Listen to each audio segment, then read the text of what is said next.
बिस्मिल्लाहिर्रहमानिर्रहीम अस्सलाम वालेकुम। This is me Hamid Khan and you are watching my channel Hamid biologist.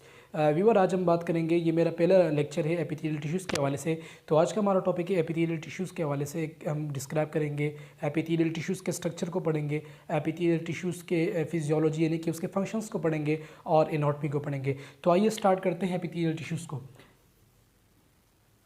Student, epithelial tissues जो है ये स्पेशल काइंड ऑफ सेल से मिलके बने होते हैं और ये सेल क्लोजली पैक होते हैं।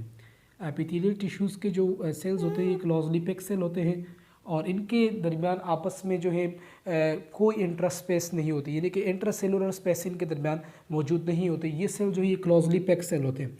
मींस कि इनके दरमियान जो एम्प्टी स्पेस होती है या कोई इंट्रा सेलुलर स्पेस है वो इंट्रा सेलुलर स्पेस इनके अंदर मौजूद नहीं होते।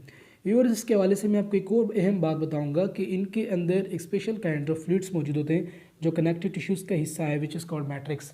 तो इनके ऊपर जो सराउंडिंग फ्लूइड्स है उसे मैट्रिक्स कहते हैं, वो मैट्रिक्स भी मौजूद होते हैं। तो पहली बात यह है कि एपिथेलियल टिश्यूज़ जो हैं इनके अंदर कोई एम्प्टी स्पेस या इंट्रासेलुलर स्पेस मौजूद नहीं होता। दूसरी बात यह है कि एपिथेलियल टिश्यूज़ में एक स्पेशल काइंड ऑफ फ्लूइड्स मौजूद होते हैं जिसका नाम है मैट्रिक्स। तो अभी हम बात करेंगे एपिथेलियल टिश्यूज़ के हवाले से, उसके फंक्शंस के हवाले से बात करेंगे और इसके टाइप्स पढ़ेंगे। तो एपिथेलियल टिश्यूज़ के हवाले से अगर हम बात करें तो कि बॉडी के अंदर कितने जगह पर मौजूद है, इंटरनल सरफेस पे मौजूद है, एक्सटर्नल सरफेस पे मौजूद है, बॉडी ट्यूब्स पे मौजूद है, तो ये मैं यहाँ पे डिस्क्राइब करूँगा।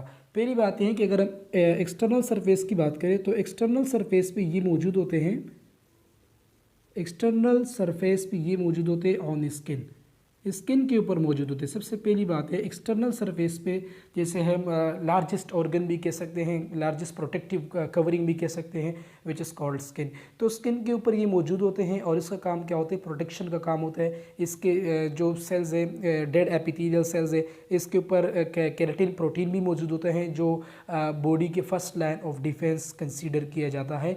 यानी कि बॉडी के ऊपर जब कोई भी माइक्रो ऑर्गेनिज्म अटैक कर रहा होता है तो उसको सबसे पहले फर्स्ट लाइन यानी कि डिफेंस का जो फर्स्ट लाइन है उसको क्रॉस करना होता है और दैट इज़ आवर स्किन। ये हमारा स्किन है।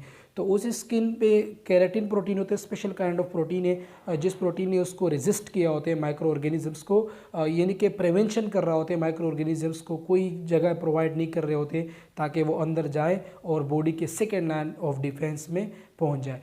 सो स्टूडेंट, एक्सटर्नल सरफेस पे मैंने बात की, एक्सटर्नल सरफेस में क्या मौजूद है, एक्सटर्नल सरफेस में स्किन की बात करेंगे।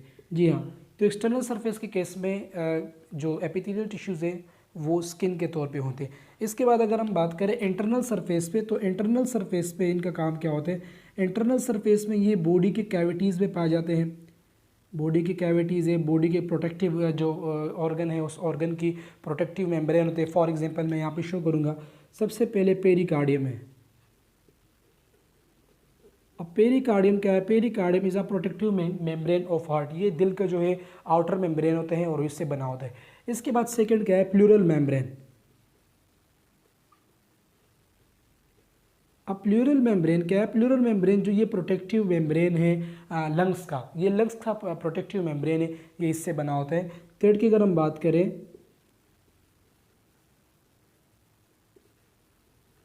एल्वेलाई, तो एल्वेलाई के जो सरफेस होती है वो भी इससे बने होते हैं। इस तरह जो हमारी बॉडी के लिम्फेटिक सिस्टम है, जो लिम्फ ऑर्गन से, लिम्फॉइड ऑर्गन से, उस ऑर्गन के जो मेम्ब्रेन हो गए, इस तरह पेरिटोनियम मेम्ब्रेन, ये सारे जो ये एपिथेलियल टिश्यू से बने होते हैं। अब हम बात करेंगे बॉडी के जो ट्यूब है, ट्यूब ऑर्गन है, या हम ट्यूब ऑफ द बॉडी भी इसे कह सकते हैं।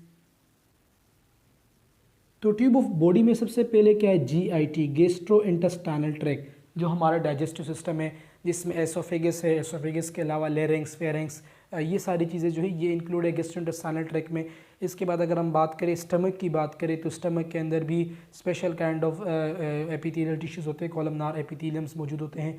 इस तरह ये जो बॉडी कैविटीज़ हैं, अभी इसमें हम रिस्पायरेटरी ट्रैक्ट की बात भी करेंगे। रिस्पायरेटरी ट्रैक्ट में अल्विलाई आ गए, अल्विलाई के अलावा ब्रोनकाई आ गए, ये सारी चीज़ें जो ये एपिथेलियल टिश्यू से बने होते हैं। तो ये internal tubes of the body भी मैंने आपको बताया और इंटरनल सरफेस भी आपको बताया कि इंटरनल सरफेस में क्या होते हैं, बॉडी ट्यूब्स जो इससे बने हुए थे। अच्छा, इसमें एक और चीज़ें, यूरोजेनिटल सिस्टम, यानी कि reproductive system of man and means reproductive system of man और फीमेल, मेल और फीमेल का जो रिप्रोडक्टिव सिस्टम है और यूरिनरी सिस्टम है उसमें भी एपिथेलियल टिश्यूज़ मौजूद होते हैं। नाउ स्टूडेंट अभी हम फिजियोलॉजी की बात करेंगे कि फंक्शन क्या है, एपिथेलियल टिश्यूज़ के फंक्शन क्या है। तो आइए फंक्शंस को पढ़ें। फंक्शन में सबसे पहले फंक्शन क्या है एपिथेलियल टिश्यूज़ का, कि सबसे पहले फंक्शन ये कि प्रोटेक्शन प्रोवाइड कर रहे होते। प्रोटेक्शन कैसे प्रोवाइड कर रहे हैं, जैसे कि सपोज करिए हमारी बॉडी के आउटर स्किन है, आउटर लेयर है, फर्स्ट लाइन ऑफ डिफेंस है। तो फर्स्ट लाइन ऑफ डिफेंस के इसके नीचे इंटरस्टिशियल फ्लूइड्स है, यानी कि अगर हम स्किन को स्टडी करें तो इसके ऊपर एपिडर्मिस है, फिर एंडोडर्मिस है, फिर डर्मिस है, फिर हाइपोडर्मिस है। तो वो फिर अलग टॉपिक में हम चले जाएंगे, लेकिन मैं आपको सबसे पहले डिस्क्रिप्शन दूंगा। सबसे पहले आपको मैं थोड़ी सी रिव्यू दूंगा इंटीग्यूमेंट्री सिस्टम के हवाले से। तो इंटीग्यूमेंट्री सिस्टम में ये होता है कि स्किन के अपने अपने लेयर्स होते हैं, corneum spinosum, corneum granulosum, corneum stratum, corneum basals, ये 5 लेयर्स अलग है। सबसे पहले क्या होते हैं, सबसे पहले होते हैं एपिडर्मिस। और एपिडर्मिस क्या होता है, ये डेड एपिथेलियम से बना होता है। यहाँ से हेयर्स की प्रोजेक्शन होती है, बालों की प्रोजेक्शन होती है through the erector pili muscles. तो एपिडर्मिस क्या है, epidermis is the most outer membrane of human skin या most outer covering of human skin. इसके बाद क्या है एंडोडर्मिस, और इसके बाद क्या है हाइपोडर्मिस, और इसके नीचे क्या है, इसके नीचे कनेक्टिव टिश्यूज़ आ जाते हैं, बोन्स वगैरह, जिसको स्किन ने कवर किया होता है। तो एपिथेल जो आउटर है एपिडर्मिस, जिसे हम कहते हैं एपिडर्मिस या डेड एपिथेलियम कहते हैं, ये जो है एपिथेलियल टिश्यूज़ का बना होता है। अब ये एपिथेलियल टिश्यू का बना हुआ है, तो इसका काम देखें कि ये तो बॉर्डर है, ये बॉडी का बॉर्डर है। अब इसके ऊपर स्पेशल काइंड्स ऑफ प्रोटीन्स मौजूद होते हैं और उस प्रोटीन्स का नाम है केराटिन। जी, तो केराटिन प्रोटीन का काम क्या होता है, केराटिन प्रोटीन जो है ये कोई जगह यानी कि कोई सरफेस प्रोवाइड नहीं करते for the attachment of antigen और for the attachment of microorganism. जो माइक्रो ऑर्गेनिजम्स होते हैं जो हमारे स्किन के अंदर आने की कोशिश कर रहे होते हैं, तो उसको सबसे पहले केराटिन प्रोटीन ने रोक के रखा होता है। केराटिन प्रोटीन की खासियत है कि ये डिफेंस सिस्टम, इम्यून सिस्टम में काम कर रहा होता है। तो केराटिन प्रोटीन के बाद इसके नीचे मौजूद होते हैं डेड एपिथेलियम। ठीक है, डेड एपिथेलियम जिसे हम केराटिनाइज्ड एपिथेलियम भी कहते हैं। तो ये डेड एपिथेलियम इसको रेजिस्ट कर रहा होता है माइक्रो ऑर्गेनिजम्स का, और ये इम्यून सिस्टम भी है, इसे फर्स्ट लाइन ऑफ डिफेंस भी कहते हैं। ये हमारी बॉडी का इम्यून सिस्टम है, ये पहला रिस्पॉन्स है माइक्रो ऑर्गेनिजम्स को किल करने के लिए या माइक्रो ऑर्गेनिजम्स को रेजिस्ट करने के लिए, ताकि वो बॉडी के अंदर दाखिल ना हो जाए। तो स्टूडेंट यहाँ पे आपने देखा जब कोई माइक्रो ऑर्गेनिज्म है या कोई वायरस है, कोई बैक्टीरिया है, जो भी है जो होस्ट के अंदर जाना चाह रहा है, किसी ऑर्गेनिज्म के अंदर चाह रहा है, तो सबसे पहले यहाँ पे केराटिन प्रोटीन आ रहा है, केराटिन प्रोटीन ने उसको रेजिस्ट किया हुआ है, और उसके बाद यहाँ पे डेड एपिथेलियम टिश्यूज़ मौजूद है, वो उसको प्रिवेंट करेंगे। प्रिवेंट यानी कि इतनी बड़ी लेयर मौजूद है एपिथेलियम का, उसके बाद एंडो में जाएंगे, और एंडो के बाद फिर सेकेंड लाइन ऑफ डिफेंस आएगा, फिर डायरेक्ट आके ये ब्लड वेसल्स के अंदर दाखिल हो जाएंगे। तो यहाँ तक पहुँचने में रेजिस्टेंस शो करेगा एपिडर्मिस। तो ये एपिडर्मिस का सबसे बड़ा रोल है। तो इसके बाद क्या है, ये तो प्रोटेक्शन की बात थी, इसके सेकंड क्या है,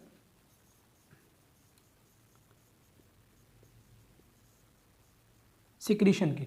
जी, कुछ एपिथेलियल सेल्स ऐसे होते हैं जैसे कि ग्लोबुलर सेल्स हो गए, जो हमारे माउथ के अंदर होते हैं, ओरल कैविटी में होते हैं, जैसे गॉबलेट सेल्स कहते हैं।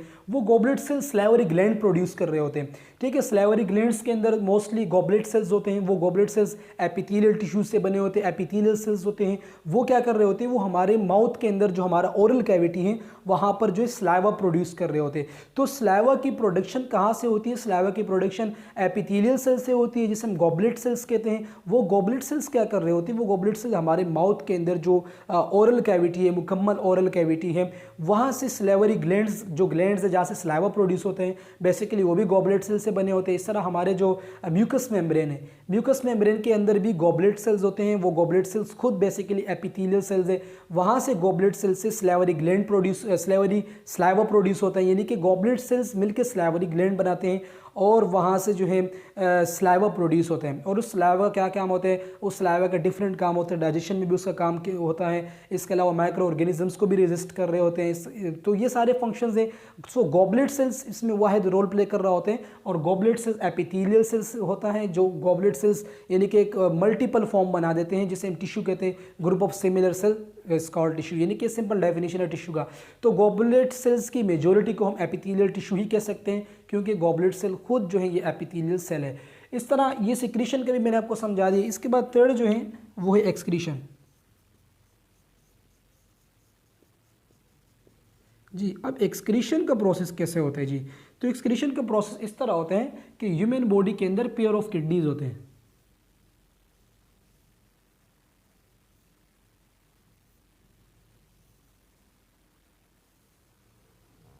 जी, तो पेयर ऑफ किडनीज होते हैं। पेयर ऑफ किडनीज के जो किडनी ट्यूब्यूल्स हो गए, यानी कि जो पेल्विस हो गया, पेल्विस के अलावा मेडुला हो गया और कॉर्टेक्स, ये बने होते हैं क्यूबोइडल एपिथेलियम से। अभी इसको हम डिस्क्राइब करेंगे, लेकिन मैं आपको सिंपल बता रहा हूँ कि किडनी ट्यूब्यूल्स जो ये क्यूबोइडल एपिथेलियम से बने होते हैं। सपोज करें these are the cuboidal epithelium. अब इन क्यूबोइडल एपिथेलियम को मैं यहाँ मैग्नीफाई कर रहा हूँ, फोकस कर रहा हूँ क्यूबोइडल एपिथेलियम को।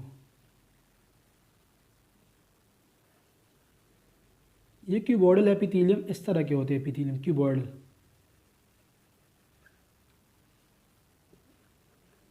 इस क्यूबोइडल एपिथेलियम का काम क्या होता है? इस क्यूबोइडल एपिथेलियम का काम ह्यूमन किडनी के अंदर फिल्ट्रेशन का काम होता है, यानी कि ये सीक्रेट कर रहे होते हैं, वेस्ट मटेरियल को सीक्रेट कर रहे होते हैं, यानी कि फिल्ट्रेशन का प्रोसेस, सिक्रीशन का प्रोसेस जो किडनी के अंदर जो अपना प्रोसेस होते हैं, ये इस क्यूबोइडल सेल्स के ज़रिए से होते हैं, क्यूबोइडल एपिथेलियम। और ये क्यूबोइडल क्यूबिकल शेप के होते हैं, यानी कि हेक्सागोनल शेप होता है इसका, रेक्टेंगुलर शेप। और ये खुद एपिथेलियल सेल्स हैं, और इस तरह की मजमूए को, इस किस्म के सेल्स के मजमूए को एपिथेलियल टिश्यूज़ कहते हैं। सो स्टूडेंट, ये क्यूबोइडल एपिथेलियम है और इसका काम क्या होता है?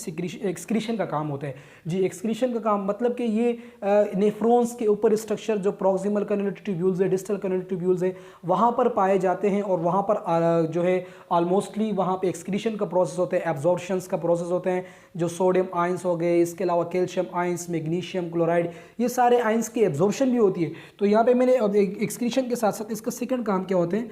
एब्जॉर्प्शंस जी।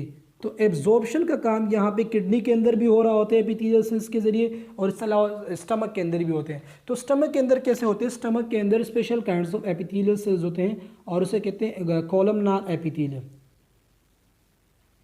जी। तो कॉलमनार एपिथेलियम स्टमक के वॉल के साथ जुड़े होते हैं, और स्टमक के अंदर जो भी प्रोसेस होते हैं, डाइजेशन का प्रोसेस होता है, केमिकल डाइजेशन, पेप्सिन या जो भी एंजाइम हो, वो एंजाइम किसी भी फूड मटेरियल को डाइजेस्ट करते हैं। तो डाइजेस्ट करने के बाद उससे जो एनर्जी मिलती है, वो एनर्जी यहाँ पे कॉलमनार एपिथेलियम एब्जॉर्ब कर दिया जाता है। कॉलमनार एपिथेलियम जो है इस डाइजेशन, जो ब्लाइंड कैपिलरीज होते हैं, उस कैपिलरीज के ज़रिए डिफ्यूजन का प्रोसेस होते हैं, रीअब्जॉर्प्शन का प्रोसेस होते हैं। रीअब्जॉर्प्शन के प्रोसेस के होने के बाद यहाँ पर जो कॉलमनार एपिथेलियम, ये कॉलमनार एपिथेलियम रीअब्जॉर्ब करके एसोसिएट कैपिलरीज, जो ब्लड कैपिलरीज है, जो ब्लड्स की सर्कुलेशन है, उस सर्कुलेशन में ड्रेन किया जाता है। यानी कि बॉडी से जो कैलोरीज वगैरह पिक आउट किए जाते हैं, जो भी न्यूट्रिएंट्स होते हैं बॉडी की एनर्जी के लिए, जो बॉडी की रिक्वायरमेंट होती है, वो कॉलमनार एपिथेलियम के ज़रिए एब्जॉर्ब हो जाती हैं। एब्जॉर्ब होने के बाद इसके बाहर जो कैपिलरीज होती है, जो ब्लड मेजर आर्टरी या वेन्स होते हैं, जहाँ पर न्यूट्रिशन से एनर्जी को पिक आउट करके वहाँ पे ब्लड सर्कुलेशन में दाखिल किया जाता है। तो यहाँ पर ये एब्जॉर्प्शन हो रही है। इस तरह यहाँ पर भी जो है एब्जॉर्प्शंस का प्रोसेस हो रहा होता है। मैंने आपको स्टमक का बताया, इस तरह किडनी के अंदर भी हो रहा होता है, नेफ्रॉन के अंदर एब्जॉर्प्शन का प्रोसेस। मुख्तलिफ़ किस्म के जो हमारे बॉडी के इलेक्ट्रोलाइट्स होते हैं, उस इलेक्ट्रोलाइट्स को एब्जॉर्ब करना किडनी का काम होता है। अगर इलेक्ट्रोलाइट्स एब्जॉर्ब नहीं होंगे तो इलेक्ट्रोलाइट इम्बैलेंस हो जाएगा और बॉडी डिहाइड्रेशन में जाएगा। तो ये स्टूडेंट्स मैंने आपको सिंपल इसके फंक्शंस बताए जो एपिथेलियल टिश्यूज़ की। अब इसके सेंसरी फंक्शन भी है जी।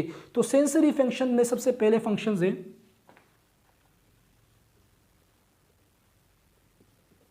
गेस्टेटरी एपिथेलियम जी। तो गेस्टेटरी एपिथेलियम ऑलरेडी गेस्ट्राइटिस यानी कि गैस निकला है, और इसका मतलब ये कि डाइजेशन के हवाले से ही कुछ बात होगी। सो गेस्टेटरी एपिथेलियम का काम क्या होता है? गेस्टेटरी एपिथेलियम हमारे स्टमक के जो बर्ड्स होते हैं, जो टेस्ट बर्ड्स होते हैं हमारे ज़बान पे पाए जाते हैं, उसको स्टिमुलेट करते हैं। यानी कि जो डिटेक्शन ऑफ जो डिटेक्शन होती है, टेस्ट की डिटेक्शन होती है, डिटेक्शन ऑफ टेस्ट, वो स्टिमुलाई कौन प्रोवाइड कर रहा होता है? गेस्टेटरी एपिथेलियम। गेस्टेटरी एपिथेलियम स्टिमुलाई प्रोवाइड कर रहा होते हैं टेस्ट बर्ड्स को। टेस्ट बर्ड्स के बाद वहाँ पर डिटेक्शन का प्रोसेस हो जाता है। इस तरह सेकंड क्या है? सेकंड जो हमारे नेज़ल कैविटी में होता है, उसका नाम है ऑफ्लेक्टरी एपिथेलियम। ऑफ्लेक्टरी एपिथेलियम जी। ऑफ्लेक्टरी एपिथेलियम का काम क्या होता है? Olfactory epithelium means detection of smell.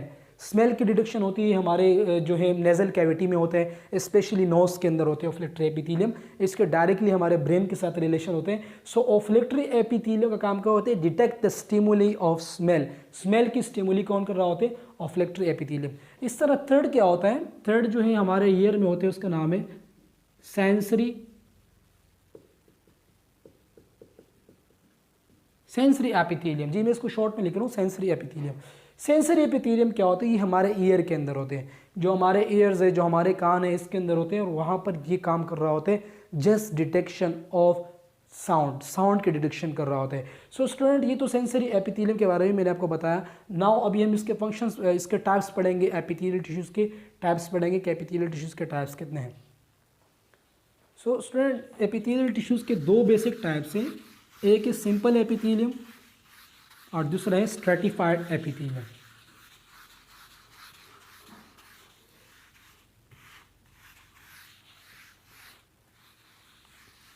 Simple epithelium को सिंगल लेयर एपिथेलियम भी कहते हैं।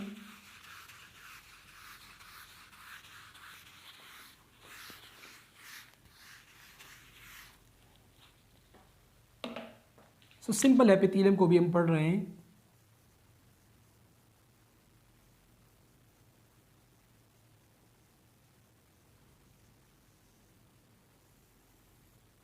जी, सिंपल एपिथेलियम क्या होते हैं? सिंपल एपिथेलियम के पहली पॉइंट है कि सिंपल एपिथेलियम के जितने भी ग्रुप ऑफ टिश्यूज़ हो गए, ये ग्रुप ऑफ टिश्यूज़ पाए जाते हैं बेसमेंट मेम्ब्रेन पे, यानी कि ये मेम्ब्रेन पे पाए जाते हैं, जैसे कि बेसमेंट मेम्ब्रेन ऑफ स्टमक हो गया, बेसमेंट मेम्ब्रेन ऑफ यूरेटर हो गया, basement membrane of urinary bladder हो गया। इस तरह के बेसमेंट मेम्ब्रेन पे पाए जाते हैं। तो आइए इसको हम पढ़ते हैं, इसके कितने टाइप है सिंपल एपिथेलियम की। मैंने आपको बताया कि एपिथेलियल टिश्यू की दो बेसिक टाइप है, एक है सिंपल एपिथेलियम और दूसरे का टाइप्स का नाम है स्ट्रेटिफाइड एपिथेलियम। सो पहले मैं सिंपल एपिथेलियम को डिस्क्राइब कर रहा हूँ कि सिंपल एपिथेलियम के कितने टाइप्स है। तो सिंपल एपिथेलियम में सबसे पहले है स्क्वेमस एपिथेलियम।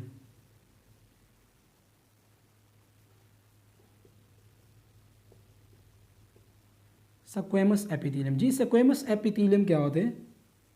स्क्वेमस एपिथेलियम जो है ये फ्लैटेंड सेल्स होते हैं। फ्लैटेंड सेल्स मतलब कि पत्थरनुमा सेल्स होते हैं। इस तरह मैं इसको इसके स्ट्रक्चर को क्लेरिफाई करूँगा। ये स्क्वेमस एपिथेलियम है, इसके शेप इस तरह होते हैं। ये बेसमेंट मेम्ब्रेन पे पाए जाते हैं, यानी कि जो ऑर्गन है, एसोसिएट ऑर्गन जो इसके साथ इसके ऊपर पाए जाते हैं, ऑर्गन के लाइनिंग पे पाए जाते हैं। सो ये स्क्वेमस एपिथेलियम है, आप इसको देख सकते हो डायग्रामेटिकली, स्क्वेमस एपिथेलियम। अब ये स्क्वेमस एपिथेलियम कहाँ पाए जाते हैं? ये स्क्वेमस एपिथेलियम ये बेसमेंट मेम्ब्रेन पे पाए जाते हैं जी। तो स्क्वेमस एपिथेलियम की अगर हम बात करें, स्क्वेमस एपिथेलियम कहाँ पाए जाते हैं, तो सबसे पहले जो बॉडी का सीवीएस यानी कि कार्डियोवास्कुलर सिस्टम है, जिसमें आर्टरीज और वेंस है, आर्टरीज और वेंस तमाम के तमाम स्क्वेमस एपिथेलियम से बने हुए थे। इस तरह जो हमारे लिम्फेटिक सिस्टम के कुछ डक्ट्स हो गए, वो भी स्क्वेमस एपिथेलियम से बने होते हैं। इवन के एल्विलाई भी जो है इससे बना होते हैं। जो हार्ट के स्ट्रक्चर्स वगैरह हैं, जिसमें स्पेशली पेरिकार्डियम मौजूद है, पेरिकार्डियम मेम्ब्रेन मौजूद है, वो सारे जो है स्क्वेमस एपिथेलियम से बने होते हैं। सो स्टूडेंट, अभी इसके नेक्स्ट टाइप की तरफ जाएंगे। नेक्स्ट टाइप में है cuboidal epithelium. So cuboidal epithelium also present on a basement membrane. ये बेसमेंट मेम्ब्रेन पे पाए जाते हैं। क्यूबोइडल एपिथेलियम की बात करेंगे तो cuboidal epithelium cubical in shape होते हैं। जिससे पहले मैंने बताया कि ये क्यूबिकल शेप में होते हैं, इस तरह के शेप में होते हैं, और ये बेसमेंट मेम्ब्रेन पे पाए जाते हैं। इसके फंक्शन क्या है जी? तो फंक्शन क्या है? ये सबसे अहम फंक्शन इसका ये कि ये किडनी ट्यूब्यूल्स में पाए जाते हैं, जहाँ पर फिल्ट्रेशन का प्रोसेस होता है, एब्जॉर्प्शन और सिक्रीशन का प्रोसेस होते हैं। सो ये बेसमेंट मेम्ब्रेन है, और इस बेसमेंट मेम्ब्रेन के ऊपर क्यूबोइडल एपिथेलियम पाए जाते हैं। सो क्यूबोइडल एपिथेलियम का बेसिक फंक्शंस क्या है? क्यूबोइडल एपिथेलियम किडनी ट्यूब्यूल्स में पाए जाते हैं, जैसे कि यूरेटर हो गया, पेल्विस हो गया, और इसके अलावा नेफ्रॉन के कुछ टाइप जो पोर्शंस है जहाँ पर सिक्रीशन का प्रोसेस और एब्जॉर्प्शन का प्रोसेस होते हैं, ये वहाँ पाए जाते हैं। सो क्यूबोइडल एपिथेलियम के बारे में मैंने यही बताया, क्यूबोइडल एपिथेलियम क्यूबिकल शेप होते हैं, ठीक है, और ये पाए जाते हैं किडनी ट्यूब्यूल्स के अंदर। इसके बाद जो थर्ड है उसका नाम है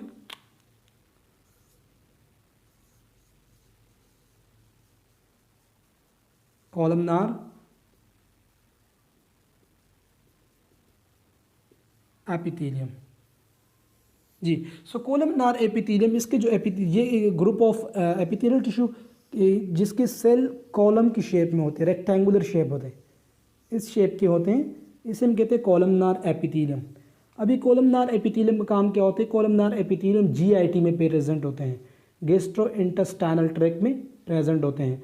और इसका काम क्या होता है? इसका काम एब्जॉर्प्शन और सिक्रीशन, एब्जॉर्प्शन का काम होते हैं जीआईटी के अंदर, स्पेशली स्टमक के लाइनिंग हो गई, एसोफेगस की लाइनिंग हो गई, यहाँ पर इसका काम क्या होते हैं? इसका काम होते हैं सिक्रीशन का काम होते हैं, एब्जॉर्प्शन का काम होते हैं। एब्जॉर्प्शंस जो फूड्स हैं जिसकी डाइजेशन हो जाती है, वहाँ से ब्लड के अंदर उस फूड के जो न्यूट्रिएंट्स होते हैं उसको सर्कुलेट करना कोलमनार एपिथेलियम का काम होते हैं। इसके बाद है कोलमनार एपिथेलियम के बाद है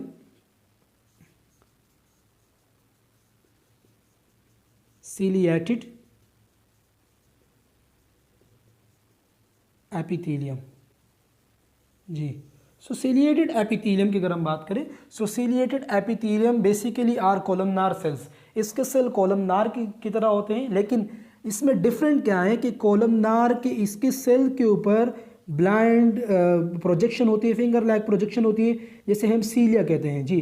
तो ये सीलिया की इसके सरफेस के ऊपर सीलिया मौजूद होते हैं, therefore they are known as a ciliated epithelium. और ये कहाँ पर होते हैं? ये पाए जाते हैं फीमेल रिप्रोडक्टिव ऑर्गन में, जहाँ पर ये प्रोपल कर रहे होते हैं ओवा टुवर्ड द यूट्रस, यानी कि यूट्रस की तरफ जो है ओवा जो डेड सेल होता है, जो रिप्रोडक्टिव सेल्स होते हैं, जो रिप्रोडक्शन में अहम रोल प्ले कर रहे होते हैं, जिसे हम ओवा भी कहते हैं, ओव्यूम भी कहते हैं, उस ओवा और ओव्यूम को यूट्रस की तरफ जो प्रोपल कर रहा होते हैं।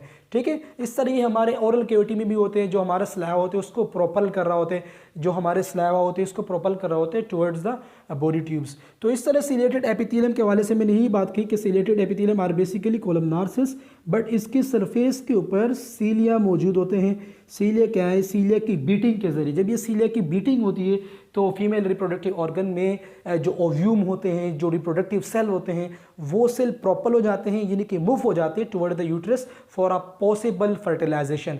सो ये सेलेटेड एपिथेलियम थे स्टूडेंट, ये एक सिंपल एपिथेलियम के जितने टाइप्स थे ये ख़त्म हो गए। अब इसके बाद जो है मैं बात करूँगा सिंपल एपिथेलियम के बाद जो है stratified epithelium. So second type is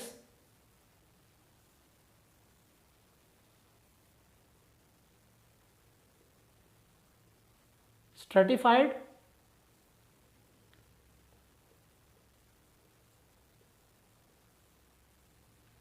epithelium. जी। सो स्ट्रेटिफाइड एपिथेलियम ये सिंगल लेयर है, अगर आपने देखे तो इसके सेल सिंगल लेयर सेल होते हैं, जबकि इसके सेल मल्टी लेयर होते हैं। जो इनके ग्रुप ऑफ सेल्स होते हैं स्ट्रेटिफाइड बेसिकली इसका मतलब मल्टी लेयर है। तो स्ट्रेटिफाइड एपिथेलियम यानी कि group of epithelial tissues which are present in a multi layer, जो मल्टी लेयर में मौजूद होते हैं। इसमें क्यूबोइडल सेल भी आ सकते हैं, इसमें स्क्वेमस सेल भी आ सकते हैं, इसमें सीलिएटेड सेल भी आ सकते हैं। तो अभी पहले मैं आपको स्ट्रेटिफाइड समझाऊंगा। स्ट्रेटिफाइड में मैं आपको सपोज कर रहा हूँ, मैं यहाँ पे क्यूबोइडल की टाइप्स लेता हूँ। जी। सो ये क्यूबोइडल है, क्यूबोइडल की मैंने सिंगल लेयर बनाई। अब सिंगल लेयर बनाने के बाद एक और लेयर बन गई। जी। हालांकि बेसमेंट मेम्ब्रेन में पाए जाते हैं, लेकिन ये सिंगल लेयर नहीं होते हैं, मल्टी लेयर होते हैं। ये बड़ा ग्रुप होता है एपिथेलियल टिश्यूज का, therefore they are known as a stratified epithelium. So ये एपिथेलियम है स्ट्रेटिफाइड एपिथेलियम। स्ट्रेटिफाइड एपिथेलियम का मतलब क्या है? Multi layer epithelial cells. तो ये मल्टी लेयर एपिथेलियल सेल है और इसके भी दो बेसिक टाइप्स है। तो एक का नाम क्या है? एक का नाम है स्ट्रेटिफाइड स्क्वेमस एपिथेलियम, जो एक टाइप्स है, उस एक टाइप्स का नाम है stratified squamous epithelium. The first one types is, इसको हम एक सपोज कर रहे हैं stratified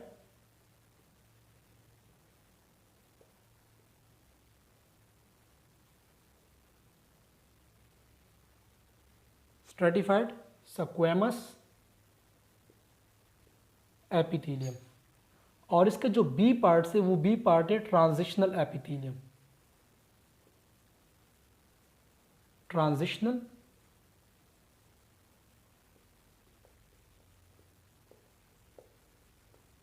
epithelium.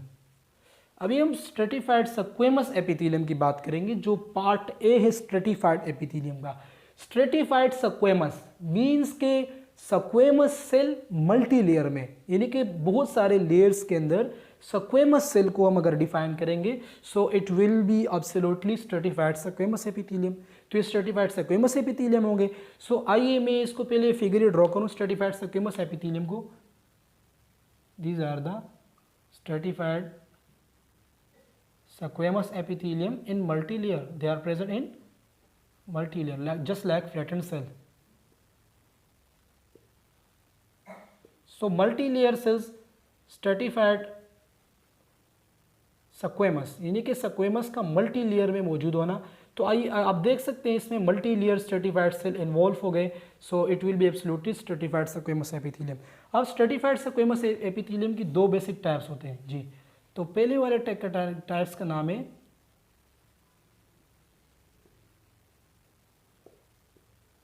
Keratinised squamous epithelium. पहले का टाइप्स जो है वो है केराटिनाइज्ड स्क्वेमस एपिथेलियम और दूसरे का नाम क्या होगा, नॉन केराटिनाइज्ड स्क्वेमस एपिथेलियम। सो केराटिनाइज और नॉन केराटिनाइड्स आपको इसके वर्ड से ही शो होगा कि यानी कि ये जो केराटिन प्रोटीन है उसकी प्रेजेंस और एब्सेंस की बात हो रही है। सो सपोज करें कि ये जो रो में बना रहा हूँ, जो ये लाइन बना रहा हूँ, ये लाइन एक केराटिन प्रोटीन है। सिमिलरली इस तरह के सेल्स होंगे, इस तरह के ग्रुप ऑफ सेल्स होंगे, स्क्वेमस सेल्स होंगे और ये स्क्वेमस सेल्स के जो आउटर मेम्ब्रेन होगा, जो आउटर सराउंडिंग होगा, इस आउटर सराउंडिंग के ऊपर एक प्रोटेक्टिव शील्ड होगी, प्रोटीन का बना हुआ शील्ड होगी। और वो शील्ड के किस पर्पस के लिए होगा, उसका पर्पस जो इम्यून सिस्टम में सबसे पहले अहम पर्पस इम्यून सिस्टम में, और इसके बाद ये बॉडी के प्रोडक्शन कर रहे होते हैं, जैसे मैंने आपको फिजियोलॉजी ऑफ एपिथेलियल टिश्यू में बताया। सो इसके आउटर सरफेस पे, केराटिनाइज के आउटर सरफेस पे क्या होंगे, the presence of keratin protein. So keratinized squamous epithelium are basically the squamous cells. ये स्क्वेमस सेल्स हैं लेकिन मल्टी लेयर में आ गए, तो इस वजह से इसे हम केराटिनाइज्ड स्ट्रेटिफाइड स्क्वेमस एपिथेलियम कहते हैं। अब बात हो रही है केराटिन प्रोटीन की। अगर केराटिन प्रोटीन मौजूद होगा so it will be keratinized squamous epithelium, और अगर केराटिनाइज्ड प्रोटीन मौजूद नहीं होगा so it will be non keratinized squamous epithelium. So keratinized squamous epithelium almostly हमारे बॉडी के तमाम प्रोटेक्टिव, जिसे हम स्किन कहते हैं, स्किन के ऊपर पाए जाते हैं। और केराटिन का फंक्शन क्या है, केराटिन फंक्शन जो ये रेजिस्टेंस शो कर रहे होते हैं against the microorganisms, against the virus, bacteria, parasite etcetera. So ये केराटिनाइज की प्रेजेंस क्या है, ये इम्यून रिस्पॉन्स है पहली बात। दूसरी बात ये प्रोटेक्शन का काम कर रहा होता है। मैंने आपको इंटीग्यूमेंट्री के हवाले से बताया कि ये जो डीप लेयर्स होते हैं, जो कनेक्टिव टिश्यूज है, वहाँ प्रिवेंट कर रहा होते हैं माइक्रो ऑर्गेनिजम्स के एंट्रेंस, क्योंकि ये फर्स्ट लाइन ऑफ डिफेंस है। इसके बाद non keratinise squamous epithelium. Non keratinise squamous epithelium जो गीले एरियाज होंगे, यानी कि जो जहाँ पर फ्लूइड्स वगैरह की सिक्रीशन होती है वहाँ पे मौजूद होते हैं, जैसे कि हमारे म्यूकस मेम्ब्रेन है जहाँ से सलाइवा सिक्रीट होते हैं। ये म्यूकस मेम्ब्रेन तमाम के तमाम नॉन केराटिनाइज स्क्वेमस एपिथेलियम से बना है। जो हमारे आइज़ का इंटरनल स्ट्रक्चर हो गया, ये तमाम नॉन केराटिनाइज स्क्वेमस एपिथेलियम से बना है। ईयर का इंटरनल स्ट्रक्चर हो गया। इसके अलावा जो हमारे ओरल कैविटी के तमाम जो इनर स्ट्रक्चर हैं ये नॉन केराटिनाइज स्क्वेमस एपिथेलियम से बने। सो इसके बाद जो हमारा आखिरी पोर्शन है स्ट्रेटिफाइड एपिथेलियम का, उसका नाम है ट्रांजिशनल एपिथेलियम। ट्रांजिशनल एपिथेलियम के सेल जो हैं ये पेयर शेप सेल होते हैं, ये इस तरह के सेल्स होते हैं और इसका अहम काम होता है ये यूरिनरी ब्लैडर में मौजूद होते हैं। अब यूरिनरी ब्लैडर का काम क्या होता है, यूरिनरी ब्लैडर में इनकी यानी कि फंक्शन क्या है, फंक्शन ये है कि ये स्पेंटर यानी कि जो वॉल्यूंटरी फंक्शन होते हैं बॉडी का कंट्रोल करना, यानी कि यूरिनरी ब्लैडर जब फिल हो जाते हैं उसके बावजूद भी हमने अपने जो यूरिनरी ब्लैडर है उसको स्टॉप किया होते हैं, यूरिनेशन का प्रोसेस हम नहीं कर रहे होते हैं। ये तमाम तर फंक्शन जो हैं ये ट्रांजिशनल एपिथेलियम का होते हैं, ये transitional. So it was about the epithelial tissues में एक दफ़ा फिर एपिथेलियल टिश्यूज़ के हवाले से आपको रिव्यू दूंगा कि एपिथेलियल टिश्यूज़ जो हैं, एपिथेलियल टिश्यूज़ वो सेल्स होते हैं जो क्लोजली पैक होते हैं, इनके अंदर इंटरस्टिशियल फ्लूइड्स मौजूद होते हैं जिसका नाम है मैट्रिक्स, और इनके अंदर कोई इंट्रासेलुलर स्पेस मौजूद नहीं होती। इनके दो बेसिक टाइप्स है, एक सिंपल एपिथेलियम और दूसरा जो स्ट्रेटिफाइड एपिथेलियम। सिंपल एपिथेलियम को जो है सिंगल लेयर एपिथेलियम भी कहते हैं और इसके type squamous epithelium. Squamous epithelium और फ्लैटेंड सेल्स होते हैं, यानी कि फ्लैट सेल होते हैं, पत्थर लाइक सेल होते हैं। क्यूबोइडल में क्यूबिकल शेप होते हैं और ये मौजूद होते हैं किडनी के ट्यूब्यूल्स के अंदर। कॉलमनार जो हैं डाइजेस्टिव ट्रैक में मौजूद होते हैं, कॉलम के शेप के होते हैं। Ciliated epithelium are basically the columnar, but इनके सरफेस के ऊपर सीलिया मौजूद होते हैं और ये फीमेल रिप्रोडक्टिव सिस्टम में मौजूद होते हैं। इसके बाद स्ट्रेटिफाइड एपिथेलियम की बात करें तो स्ट्रेटिफाइड एपिथेलियम्स जो हैं ये दो किस्म के होते हैं। एक स्ट्रेटिफाइड स्क्वेमस एपिथेलियम मीन्स के इनके अंदर स्क्वेमस सेल्स होंगे, और एक है ट्रांजिशनल एपिथेलियम। अगर हम ए वाले पोर्शन स्ट्रेटिफाइड स्क्वेमस एपिथेलियम को डिस्क्राइब करें तो इसकी दो बेसिक टाइप्स है, एक का नाम है केराटिनाइज स्क्वेमस एपिथेलियम और दूसरे का नाम है नॉन केराटिनाइज स्क्वेमस एपिथेलियम। इन दोनों के दरमियान डिफरेंस क्या है? केराटिन प्रोटीन की। तो ये आउटर स्किन पे मौजूद होते हैं और नॉन केराटिनाइज जो है ये बॉडी के जहाँ से सिक्रीशन होती है, यानी कि जो गीले सरफेसेस जैसे कि ओरल कैविटी जहाँ से सलाइवा वगैरह प्रोड्यूस होते हैं वहाँ पे मौजूद होते हैं। Transitional epithelium are almostly present in urinary bladder, urinary bladder के अंदर मौजूद होते हैं और ये हमारे बॉडी के अंदर जो स्फिंक्टर मसल्स होते हैं यूरिनरी ब्लैडर के, जहाँ से हम यूरिन को स्टॉप कर रहे होते हैं अपने विश के मुताबिक, एक लिमिट होती है, वहाँ पर ट्रांजिशनल एपिथेलियम जो स्फिंक्टर मसल्स को जनरेट कर रहे होते हैं। सो आई होप कि आपने इस लेक्चर को इंतहाई आसानी के साथ गेन किया होगा। आप हमारे साथ लिंक में रहिए ताकि इससे बेहतर लेक्चर हम आपको प्रोवाइड करने में कामयाब रहें। शुक्रिया।